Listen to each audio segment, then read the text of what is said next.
And after 3 long hours, there was nothing left for them to do but to get ready with their gifts.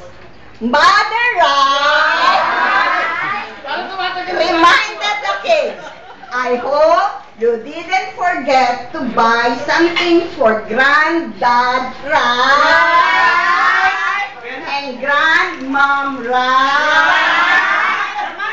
They're joining us tonight for dinner. Right? Father Right. Malamang ang baksa ka dyan sa katabi rin.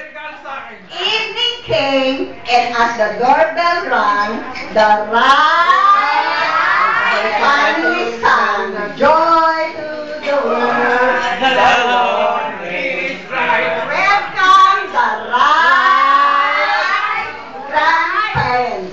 What a happy sight. That's all that is left of our story about the Right And the left. family.